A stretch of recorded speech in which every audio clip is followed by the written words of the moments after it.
এমন টিপটিপ বাদলা সন্ধেও গপ্প জমাতে অজিত কাকুর কোনো জুড়ি নেই। জীবনে বিচিত্র অভিজ্ঞতার অভাব তার নেই, তাই গল্পের ঝুলিতেও কোনোদিন টান পড়তে দেখনি। এমনই এক বাদলা সন্ধেও অজিত কাকু আসর জমিয়েছিল। সে প্রায় বছর 10 আগের ঘটনা।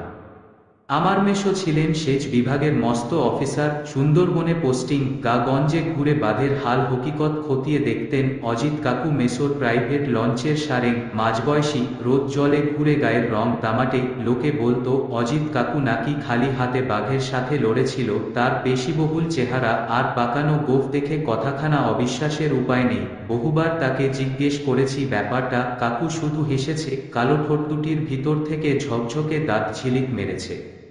বিদ্যাধরী মাতলার ভরা যৌবন দেখার শখ আমার বহুদিনের। ওদেশের লোকেরা বলে ঘন বাদলায় নদীরা ডবকা যুবতী হয়। সে বর্ষায় গিয়ে উঠলাম মেসোর লঞ্চে। মেসোর এতটুকু ফুরসত নেই। আশেপাশের অনেক গাই বাঁধের অবস্থা গুরুতর। সকালে বেরিয়ে সারাটা দিন এগায় সে গায়ে ঘুরে বাঁধের স্বাস্থ্য পরীক্ষা করে। লঞ্চে ফিরতে সন্ধে কাবার। লঞ্চে থাকি আমরা তিনজন, আমি, কালিদা আর অজিত কাকু। অনেক বেলা পর্যন্ত তাস পেটাই। দুপুরে কালিদার হাতের অমৃতসম ভোজ খেয়ে কেবিনের বিছানাতে টান হই। কেবিনের জানালা দিয়ে ঘাট দেখা যায়, ব্যাপারী নৌকার হাকডাক, মাঝিদের হল্লা কানে আসে। হাটের দিনে ভিড় থাকে সন্ধে পর্যন্ত, অন্যদিন দুপুরের পরেই ঘাট নিঝুম। দুপুরে জনাকয়েক ছোট ছেলে নদীতে স্নান করতে আসে। ঝিরিঝিরি বৃষ্টিতে ভিজে চলে তাদের বাদরাম। একটি ঘাট থেকে ঝাঁপ মারছে নদীতে, শূন্যের ডিগবাজি খেয়ে ঝুপ করে পড়ছে জলে। জল থেকে ঘাটে উঠে আবার মারছে লাফ। ঘাটের নিচের দিকের নরম কাদায় এক ধরনের ক্ষুদে লাল কাঁকড়া থাকে। মানুষের সাড়া পেলে শুরুত করে গর্তে সেধিয়ে যায়, কিন্তু গায়ের ছেলের হাত এড়িয়ে পালানো বড় শক্ত। একটিকে দেখলাম কাঁকড়ার ঠ্যাং ধরে গর্ত থেকে বার করছে, তারপর ছোট্ট একটা হাত জালে কাঁকড়াগুলো পুড়ে জালের মুখ বন্ধ করে দিচ্ছে। আরেকটি তখন গামছা খুলে উদম হয়ে মাছ ধরতে ব্যস্ত। ঘাটের জীবন দেখতে দেখতে ঘোর লাগে, কখন যেন চোখ লেগে আসে। তারা চিহ্ন, তারা চিহ্ন, তারা চিহ্ন। খবর এল ধামাখালির আশেপাশের গায়ে বাঁধের অবস্থা গুরুতর। আমরা ঘাঁটি গেড়েছি বড় জেটির ঘাটে। সেখান থেকে ধামাখালি নদীপথে ঘণ্টা দুয়েক। ধামাখালির ঘাটে যখন বোট ভিড়ল তখন সন্ধ্যা পেরিয়েছে, আকাশে চাঁদ নেই, নিকষ অন্ধকার। ঘাটের চারপাশ ঠাহর হয় না, তবে আন্দাজ করা যায় ঘাটের হাত 10 দূরে বিস্তীর্ণ চড়া রয়েছে। সকালের আলো ফুটলে বোঝা গেল রাত্রে যেটাকে চড়া ভেবেছিলাম সেটি শ্মশান। এ গায়ে দুটো ঘাট আছে, লোক যাতায়াত হয় পূব পারের ঘাটে। এ ঘাটে বড় কেউ আসে না, আর আসতেই বা কেন যাবে? রাতের অন্ধকারে বড় ভুল হয়ে গিয়েছে আমাদের। এখন উপায়ও আর নেই, জোয়ার চলে গিয়েছে, বোট ফেরানো যাবে না। গায়ের শ্মশান যারা দেখেননি, মুষ্টিমেয় শব্দগুচ্ছের বর্ণনা তাদের যথেষ্ট নয়। চারিদিকে ছড়িয়ে ভাঙা হাঁড়ি কলসি, ছেঁড়া তোষক, চিতার ছাই বাতাসে ওড়ে। একপাশে ছোট চালা মতন করা শ্মশান যাত্রীদের বিশ্রামের ব্যবস্থা। এর ধারে ইটের তৈরি একতলা খুপড়ি, এক মানুষ সমান উঁচু। ঝড় জলে এর তলাতেই চিতা ঝালানো হয়। 2-4টে হাড় জিরজিরে কুকুর ঘুরে বেড়াচ্ছে, ছেঁড়া তোষক বালিশ শুকে দেখছে।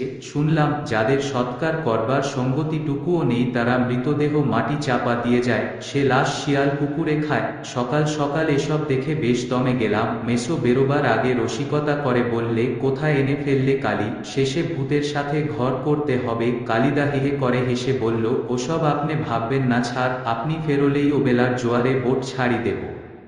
তারা চিহ্ন, তারা চিহ্ন, তারা চিহ্ন। কালিদা গিয়েছিল হাটে, দুজনে তাসের খেলা জমল না। স্নান করে দুপুরের খাওয়া সেরে ছাতা হাতে বেরোলাম হাট দেখতে। হাটে কালিদার সাথে দেখা, আমায় দেখে বললে, ছোট কর্তা ছাড়, খবর দেছেন আজ রেতে ফেরবেন না। বাঁধের এখন তখন অবস্থা, রেত ভর কাজ হবে। খবরটা অপ্রত্যাশিত, উপর মহলের আদেশ, কিছু করবার নেই। রাতের মতো বাজার করলেই চলবে আমাদের। হাট থেকে আলু পেঁয়াজ, কিছু আনাজ আর কেজি খানেকের একটা দেশি মুরগি নিয়ে যখন লঞ্চে ফিরছি, টিপটিপ করে বৃষ্টি শুরু হলো। আজ রাতে গরম ভাতে দেশি মুরগির ঝোল। অজিত কাকু আমাদের দেখতে পেয়ে বোটের বাইরে এসে দাঁড়ালো, আমাদের হাত থেকে বাজারগুলো নিয়ে চলে গেল ভেতরে। তারা চিহ্ন, তারা চিহ্ন, তারা চিহ্ন। ফ্রেশ হতে বাথরুমে ঢুকেছিলাম, বোটের বাইরে একটা গোলমাল কানে এলো। না, ঠিক হট্টগোল নয়, যেন নারী পুরুষের সম্মিলিত বিলাপ। ব্যাপারটা দেখতে বাইরে এলাম, কালিদা বেরিয়ে এসেছে আগে।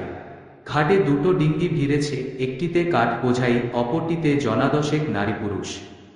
ব্যাপারটা বুঝতে কয়েক মুহূর্ত সময় লাগলো আমার। মৃতদেহ আনা হয়েছে সৎকারের জন্যে, একটি মেয়ের মৃতদেহ। শোধবা কতই বা বয়স হবে মেয়েটির, মুখ দেখে আন্দাজ হয় বছর 25। শিশির ভেজা ফুলের মতো পবিত্র মুখখানি, এ দেহ নিষ্প্রাণ, বিশ্বাসই হয় না যেন ঘুমোচ্ছে মেয়েটি। আর একটি বার ডাকলেই চোখ মেলে তাকাবে এমন ফুলের কলিকেও মরণ ছাড়ল না। কি হয়েছিল এর? এক মাঝ বয়সী মহিলা বুক ফাটা আর্তনাদে হুমড়ি খেয়ে পড়ছে মৃতদেহের উপর, পরক্ষণেই মূর্ছা যাচ্ছে। সঙ্গের 2-4 জন তার জ্ঞান ফেরানোর চেষ্টা করছে। সম্ভবত ইনি মেয়েটির মা। মৃতদেহ নৌকা থেকে নামিয়ে শ্মশানে রাখা হলো। দলের পুরুষেরা চিতা সাজাতে হাত লাগিয়েছে। যে নৌকাটি কাঠ নিয়ে এসেছিল সেটি ফিরে গেছে, অপরটি রয়েছে এখনো। সৎকার শেষে এতে করেই ফিরে যাবে শ্মশান যাত্রীরা। নৌকার মাঝির সাথে কালিদা গল্প জুড়ে দিল। এপথে কালিদারা বোট নিয়ে যাতায়াত করছে 20 বছর। মাঝিমল্লারা প্রায় সকলেই পরিচিত। ওদের আলাপ আলোচনায় মেয়েটির পরিচয় জানা গেল। মেয়েটি পাশের গায়ের কোনো এক হারান সমাদ্দারের পুত্রবধূ। হারানের ছেলের সাথে বিয়ে হয়েছিল বছর 4 আগে। ছেলেটি পার মাতাল, সকালে ইটভাটায় কাজ করে, রাতে আকণ্ঠ নেশা করে মেয়েটিকে মারধর করত। বিয়ের 4 বছর পরেও বাচ্চা কাচ্চা হয়নি। বাজা বদনাম রটে গিয়েছিল মেয়েটির। বেচারি এত সব সহ্য করতে পারেনি, জীবনে ইতি টানবার সিদ্ধান্ত নিয়েছে। গলায় ফাঁস লাগিয়ে সব জ্বালা মিটিয়েছে। পতিদেবতা নামক পশুটি এখন শ্রীঘরে, এটুকুই যা সান্ত্বনা। এ গায়ের বেশ কজন পারে এসে জড়ো হয়েছে। কার বিটি, কি হছেল গা, নানা প্রশ্ন বাঁধে আসছে। গায়ের লোকের কৌতূহল বড় বেশি। তারা চিহ্ন, তারা চিহ্ন, তারা চিহ্ন। মেয়েটির নিথর দেহ ঢেকে দেওয়া হয়েছে নতুন কাপড়ে, দুপায়ে পরানো হয়েছে আলতা, সিথি ভরিয়ে দেওয়া হয়েছে সিঁদুরে। এক নতুন জীবনের শুরুতে পরিজনেরা তাকে সাজাচ্ছে। মনেই হয় না সে মৃত। মেয়েটির মা শূন্য দৃষ্টিতে চেয়ে রয়েছে। আমার মাথায় বিশ্রী এক চিন্তা চাপল, মেয়েটি সত্যিই কি মৃত? কারুর কোথাও ভুল হচ্ছে না তো? জীবিত মানুষকেও তো অনেক সময় মৃত বলে ভ্রম হয়। এমনও তো হয়েছে আগে। আমি একবার ডাকি, বড় অসহ্য এ চিন্তা। পরমুহূর্তেই মনে হলো এ চিন্তা অমূলক। থানা পুলিশ হয়েছে যখন, লাশও নিশ্চয়ই কাটা ছেঁড়া হয়েছে। আর গলার ওই কালশিটে দাগটাই বলে দেয় এ দেহে বিন্দুমাত্র প্রাণ নেই। চিতার কাঠ সাজানো হয়ে গেছে। টিকিধারী পুরুত মৃতদেহ ঘিরে বিড়বিড় করে মন্ত্র পড়ছে।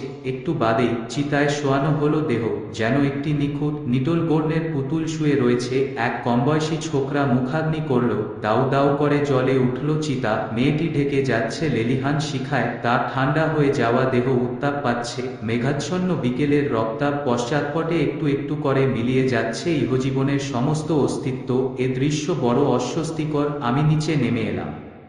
তারা চিহ্ন, তারা চিহ্ন, তারা চিহ্ন। অজিত কাকু চেয়ারে বসে ঝিমুচ্ছিল। আমার পায়ের শব্দে ঢুলু ঢুলু চোখে চাইল। আমেজ মাখানো গলায় জিজ্ঞেস করল, কি ছোট কর্তা, নেমে এলাচে? ডর লাগে, ভয় ঠিক পাইনি, তবে সাহসী বলে যে গর্ব ছিল আমার, তার গোড়ায় পচন ধরেছে। শুকনো হাসি হেসে বললাম, ধুর, বাইরে বৃষ্টি পড়ছিল তাই। অজিত কাকু খুব খুব করে হেসে ঘুম জড়ানো গলায় বললে, তোমরা শহরের পোলাপান, এসবে ডর লাগনেরই কথা। বুঝলাম আমার অভিনয় সে ধরে ফেলেছে।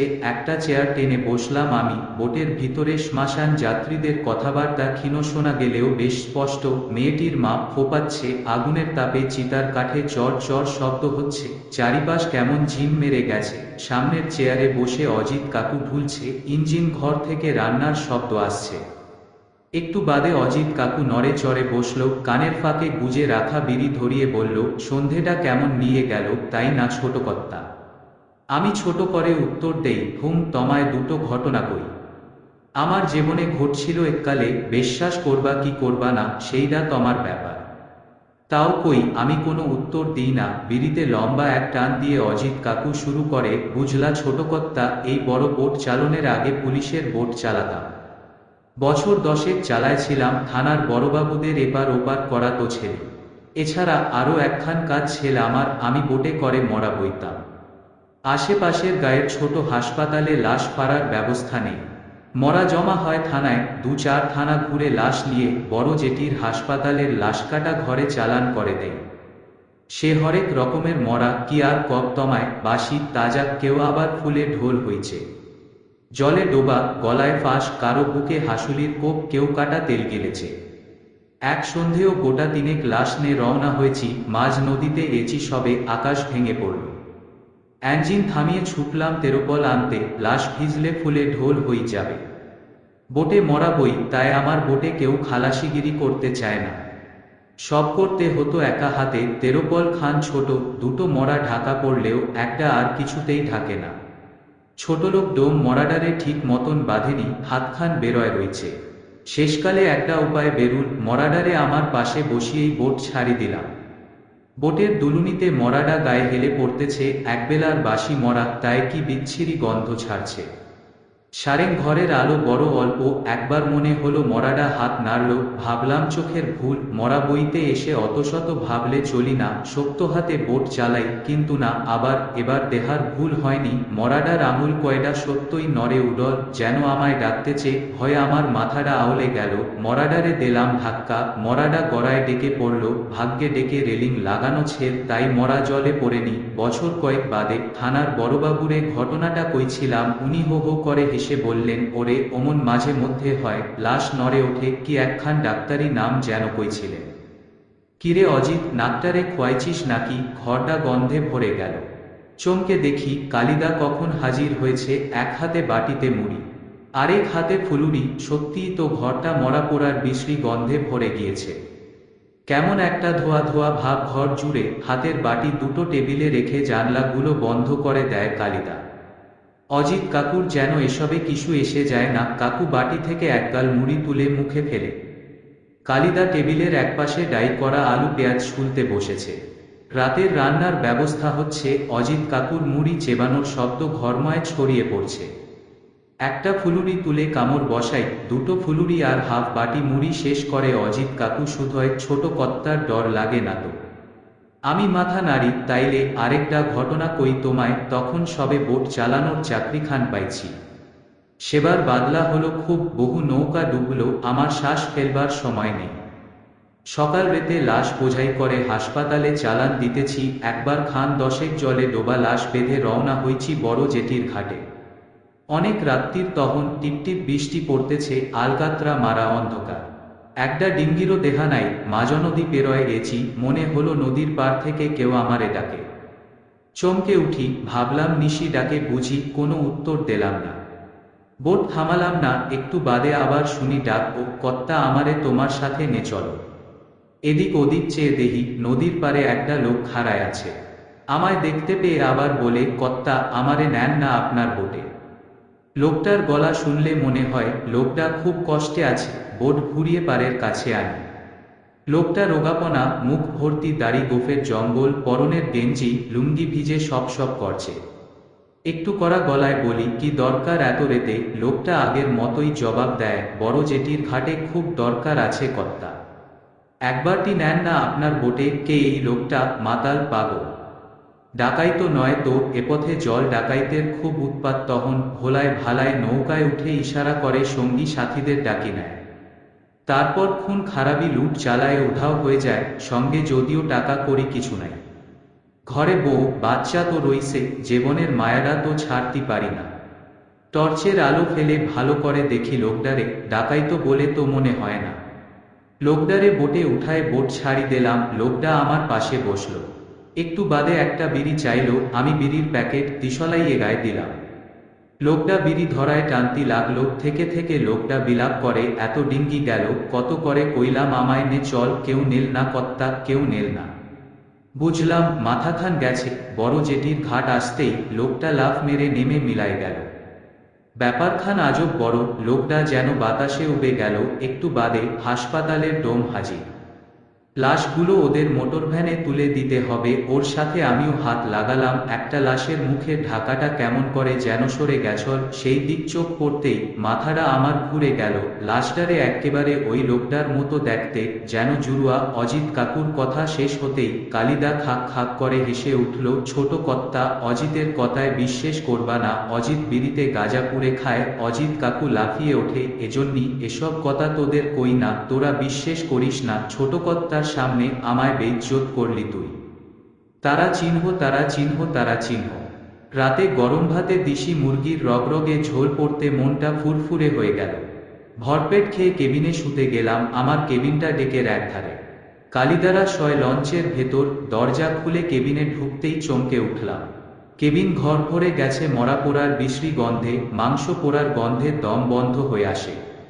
দুপুরে কেবিনের জানালাগুলো বন্ধ করতে ভুলে গিয়েছিলাম। ছোট ঘরে গন্ধটা বেরোতে পারেনি, আবার সেই ভয় মেশানো অস্বস্তিটা ফিরে এসেছে। দরজাটা খোলা রেখে টেবিল ফ্যান চালিয়ে ডেকে এসে বসলাম। পূর্ণিমা হলেও আকাশ মেঘলা, চাঁদের দেখা নেই, বৃষ্টি থেমে গিয়েছে।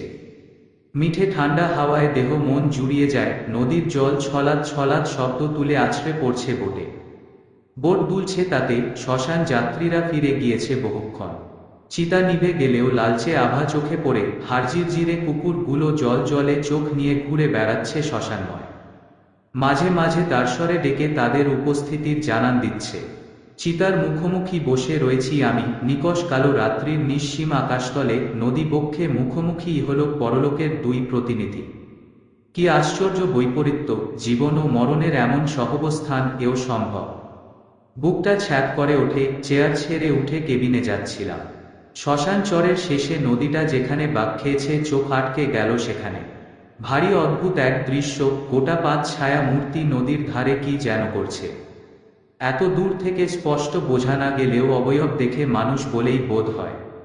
সত্যিই কি মানুষ ওরা, নাকি মানুষের মতো দেখতে? ছায়ামূর্তিগুলো হেলছে দুলছে, একবার সামনে একবার পেছনে। চলাফেরায় তাদের আজব এক ছন্দ। আলেয়া কি না, নদীর বুকে আলেয়া হয় না।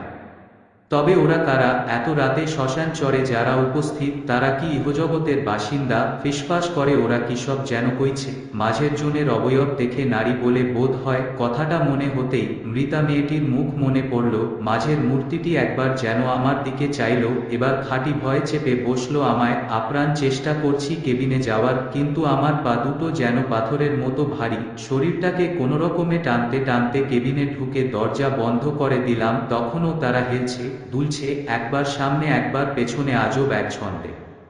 কখন ঘুমিয়ে পড়েছিলাম মনে নেই। সকালে কালিদার ডাকে ঘুম ভাঙল। ডেকে বসে চা খেতে খেতে সকালের স্নিগ্ধ আলোয় শ্মশান ঘাটকে বড় স্বাভাবিক লাগলো। কোনো অসঙ্গতি নেই তাতে। কাল রাতের ব্যাপারটা অলীক বলে মনে হলো। কাউকে কিছু বললাম না। একটু বেলা হতেই মেসো ফিরল। একটু বাদেই বোট ছেড়ে দেবে, কিছুক্ষণের মধ্যেই পৌঁছে যাব বড় জেটি ঘাটে। দুদিন বাদে ফিরব কলকাতায়। শহুরে আলো আওয়াজে শ্মশান ঘাটের কথা বিস্মৃত হবে, হয়তো একদিন আর মনেই থাকবে না। পাড়াগাঁয়ের শ্মশানে নিঃশেষ হয়েছিল এক গ্রাম্য কুলবধূর ইহজীবনের সব অসিক্ত। তারা চিহ্ন, তারা চিহ্ন, তারা চিহ্ন। এর কয়েক বছর পর আরও একবার সুযোগ ঘটেছিল সেই শ্মশান ঘাটে যাবার। সেবার অবশ্য রাত্রিবাস করিনি। সেবার অজিত কাকুকে বলেছিলাম কয়েক বছর পূর্বের রাত্রির সেই অদ্ভুত ঘটনা। অজিত কাকু হো হো করে হেসে বলেছিল, তোমার ডর লাগছিল ছোটকর্তা? এদেশের লোকেরা রাত্রিরে মিন ধরতে আসে, তাদেরই দেখছ তুমি। কি দেখতে, কি দেখছ? সত্যিই কি তাই, নাকি অষ্টহাস্যে কোনো নিগূঢ় সত্যকে গোপন করেছিল অজিত কাকু? কে জানে।